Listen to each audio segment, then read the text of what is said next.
তারপরে এসএনএস স্পর্শে ওই এজেন্সি খরচাটা শুরু করতে পারবে। আমাদের এসএনএস স্পর্শের যে টার্মস গুলো প্যারেন্ট এজেন্সি মানে একটা হায়ারার্কি রয়েছে। একদম প্রথমে আমরা state K as a parent agency consider করি, মানে স্টেট থাকবে প্যারেন্ট এজেন্সি, তার নিচে থাকবে চাইল্ড। তো স্টেট কি করে ডিস্ট্রিক্টকে চাইল্ড বানায় এবং ডিস্ট্রিক্ট চাইলে আবার ব্লককে আবার চাইল্ড বানাতে পারে। এভাবে আমাদের এসএনএস স্পর্শের হায়ারার্কিটা রয়েছে এজেন্সির। তারপরে আমাদের এসএনএস স্পর্শে এজেন্সি ছাড়া আর দুইজন ইউজার আছে, তারা হলো মেকার আর চেকার। মেকারের কাজ হলো বিলগুলো বানানো বা যে কোনো ভেন্ডর বানানো বা এসএনএস স্পর্শে যা ক্রিয়েশন আছে সবকিছুই ওই মেকার করে। আর আরেকজন ইউজার রয়েছে চেকার, যার কাজ হলো ভেরিফাই করা। বেনিফিশিয়ারি ব্যাংক ডিটেইলস হোক বা বিলের ডিটেইলস হোক, সবকিছু চেকার ভেরিফাই করে।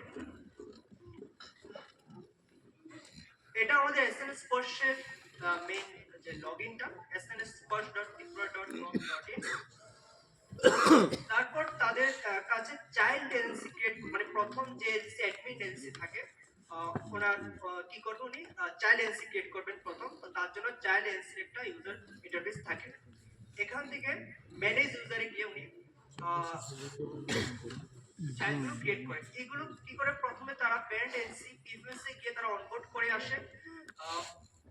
অনবোর্ড করার পরে ওই স্কিম কোডের ওই যে এসএনএস কোড ওটার এগেইনস্টে ওনারা অনবোর্ড করে আসে পিএফএস এ। আমরা কি করি, তারপর এসএনএস কোডে 7 ট্রেজার থেকে আমরা এগুলো পুল করে নিয়ে আসি এসএনএস কোড সফটওয়্যারে। তো এভাবে এই চাইল্ডগুলো ক্রিয়েট হয় প্যারেন্টের আন্ডারে। চাইল্ড ক্রিয়েশন প্রসেসে কি হয়, আমরা যখন ডেটাটা পুল করে আনি তার এখানে কি হয় এলসি আইডি গুলো আসে, কিন্তু কোন ট্রেজারের কোন ডিটিও এটা সিলেক্ট করতে লাগে। প্রত্যেকটা প্যারেন্ট এজেন্সি লগইন করে তার আইডি পাসওয়ার্ড দিয়ে লগইন করার পরে ট্রেজারি এবং ডিটিও সিলেক্ট করে দেয় ওই চাইল্ড এজেন্সির সাথে, মানে কোন ট্রেজারের কোন ডিটিও ম্যাপ হবে। তারপর তার সাথে একটা অ্যাক্টিভ ফটো থেকে ওইটা অ্যাক্টিভ করে দেয়। তারপর ওই চাইল্ড এজেন্সি তার কাজ শুরু করতে পারবে। আর এখানে এই যে প্রশ্ন রয়েছে, এটা হলো ইউজার কিভাবে বানাবে, মানে মেকার চেকারকে এসএনএস স্পর্শে আমরা ইউজার বলি। ইউজার গুলো কিভাবে বানাবে, তো এখানে তাদের আন্ডার থেকে ম্যানেজ ইউজার, ওইখানে ক্রিয়েট ইউজার রয়েছে। ক্রিয়েট ইউজারে প্রথমে রোল চুজ করে মেকার, তারপর মেকারের নাম এবং ডিটেইলস গুলো দিয়ে সাবমিটে ক্লিক করে।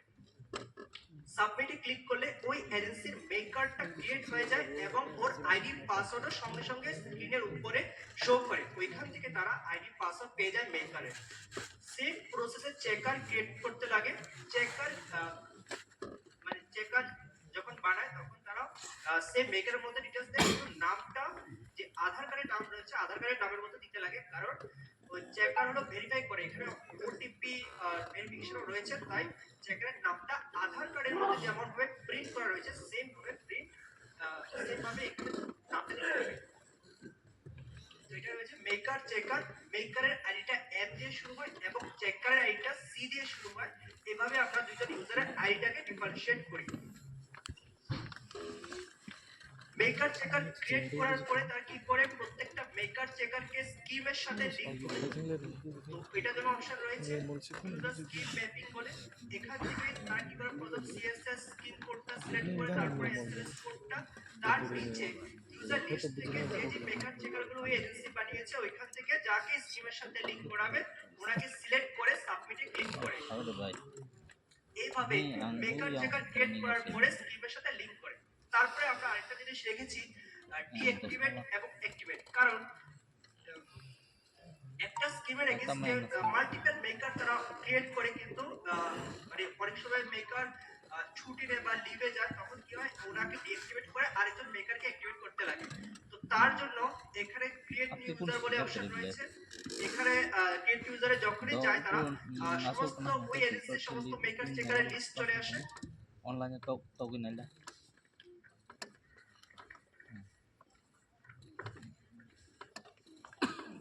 ওই এজেন্সির সমস্ত মেকার চেকারের লিস্ট চলে আসে।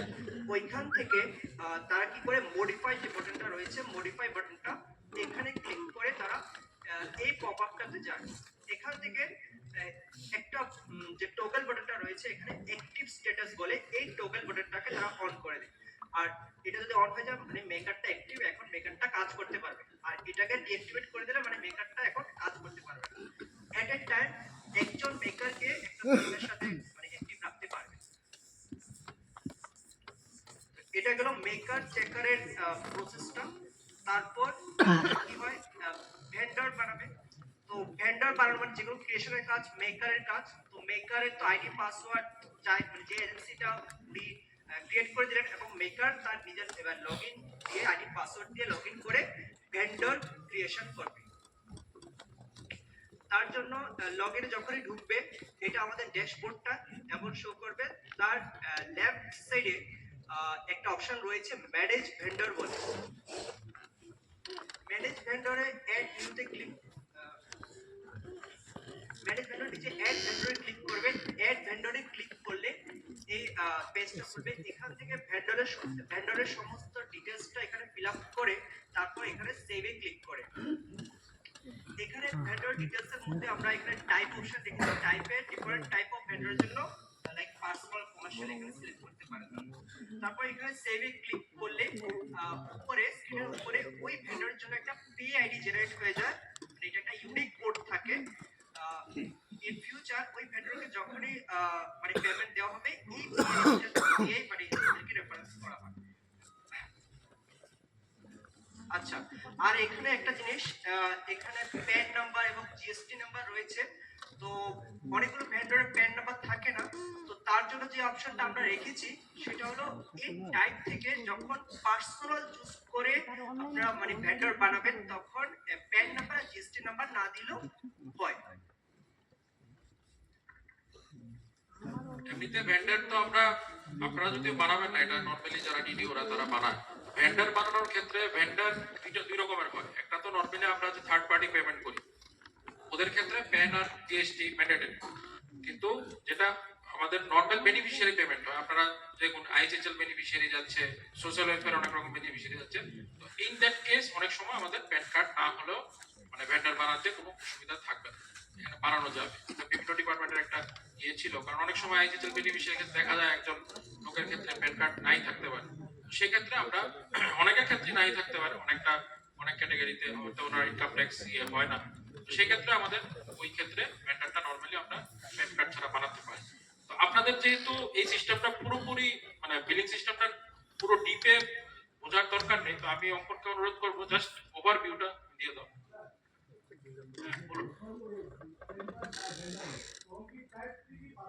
না না, পার্সোনাল দেখুন, আপনার পার্সোনাল ক্ষেত্রে আপনি তখনই ইউজ করবেন যখন এটা একটা বেনিফিশিয়ারি মোডে যাচ্ছে, মানে ডিবিটি যেগুলো পেমেন্ট হয়। ধরুন আপনি আইএইচএল বেনিফিশিয়ারি দিচ্ছেন বা অন্য রকমের কোনো বেনিফিশিয়ারি, নর্মাল বেনিফিশিয়ারি, এটা কিন্তু আমি বলছি না যে থার্ড পার্টি পেমেন্টের ক্ষেত্রে কিন্তু আপনি ভেন্ডর চুজ করলে প্যান কার্ড লাগবে। এখন যদি ওনার না থাকে তাহলে আমি পার্সোনাল দেবো এরকম না, ওনার না থাকলে ওনার বানাতে হবে। হ্যাঁ, উনি যদি আর্ন করছেন কিছু এবং উনি অ্যাপ্লিকেবল আইটি রুলসে, যে উনি আইটি কাটার ইয়েতে, তো ওনার বানিয়ে দিতে হবে, নাহলে ওনার পেমেন্ট হবে। থার্ড পার্টির ক্ষেত্রে কমার্শিয়াল, ঠিক আছে তো?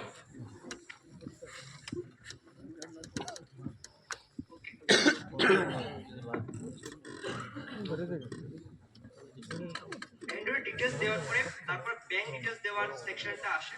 এখান থেকে সমস্ত ব্যাংক ডিটেইলস দিয়ে এখানে কি করে যে ব্যাংক ডিটেইলসের প্রুফটা এখান থেকে চেক বুকের ক্যান্সেল চেক হতে পারে বা পাসবুকের ফটো হতে পারে, ওইগুলো এখানে আপলোড করে। মেকার ভেন্ডরটা বানানোর পরে মানে ভেন্ডর বানানো তারপর ব্যাংকের ডিটেইলস দিল। এখানে আমাদের সিস্টেম কিন্তু অ্যাকাউন্ট নাম্বারটা পুরো ভেরিফাই করে না, সিস্টেম ভেরিফাই করে না, এটা চেকার ভেরিফাই করতে লাগে। তো তার জন্য কি করে চেকার যে আইডি পাসওয়ার্ড রয়েছে ওটাতে লগইন করার পরে এখানে ভেন্ডর ম্যানেজমেন্ট বলে রয়েছে। ভেন্ডর অ্যাকাউন্ট ভেন্ডর ম্যানেজমেন্টের আন্ডারে ভেন্ডর অ্যাকাউন্ট ভেরিফিকেশন, ওইটাতে গেলে যে পে আইডিটা মানে যে পেটা মেকার বানিয়েছে ওই পেগুলো এখানে শো করবে। এখান থেকে চেকার কি করে ভিউ ডকুমেন্টে যায়, ভিউ ডকুমেন্টে গেলে এটা একটা ডেমো, তাই এখানে অন্য কিছু দেখাচ্ছে। এখানে ওই পাসবুকের ফটোটা এখানে শো করবে। এখান থেকে চেকার অ্যাকাউন্ট নাম্বারটা মিলায়, যে ক্যান্সেল চেক দিল বা পাসবুকের ফটোটা দিল, এখান থেকে অ্যাকাউন্ট নাম্বারটা মিলা করে করে এখানে চেক বক্সে ক্লিক করে ভেরিফাই নাও, মানে পুরো অ্যাকাউন্ট নাম্বারটা ভুল কি মানে ঠিক পুরোটা রেসপন্সিবিলিটি কিন্তু চেকারের কাছে রয়েছে।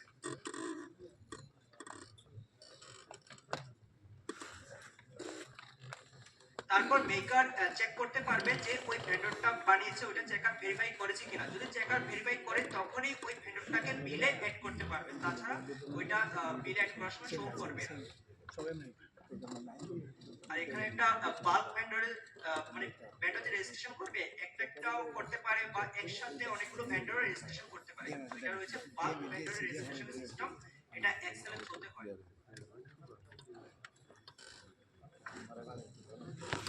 আর বাল্ক ভেন্ডর একটা যে প্রবলেম রয়েছে এসএমএস কোর্সে, সেটা হলো বাল্ক ভেন্ডরে ভেন্ডরের যে প্রবলেমটা রয়েছে সেটা হলো বাল্ক ভেন্ডরে এক্সেলে আপলোড করে তো মেকার, এখানে মেকার আপলোড করার পরে সবগুলো পেজ ভেরিফাইড স্টেজে চলে যায়, মানে এখানে চেকার যে ভেরিফাই করে ওই স্টেপটা স্কিপ হয়ে যায় যদি বাল্কে ভেন্ডর ক্রিয়েশনটা করে। তো এটা একটা প্রবলেম, তাই আমরা মানে সবাইকে বলি যে বাল্ক ভেন্ডরটা যখনই করছে মেকার একটু রেসপন্সিবিলিটি নিয়ে একটু ভালো করে ব্যাংকের ডিটেইলস গুলো চেক করে তারপর আপলোড করার জন্য। ব্যাংকের নাম্বারের জন্য যে যে এরর গুলো আসে ম্যাক্সিমাম এই বাল্ক ভেন্ডর ক্রিয়েশনের কারণে হয়।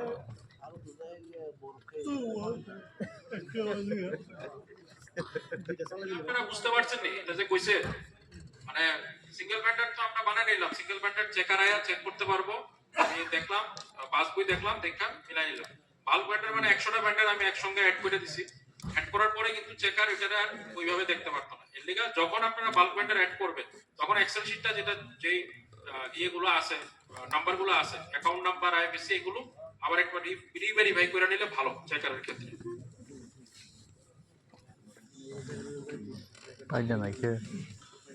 তারপর আমাদের জিএসটি যে ডিডাকশন, আমাদের এসএনএস পার্সে টু টাইপ অফ ডিডাকশন আছে, একটাকে বলি আমরা বুক ট্রান্সফার, আরেকটা হলো অ্যাকাউন্ট বেসড ডিডাকশন।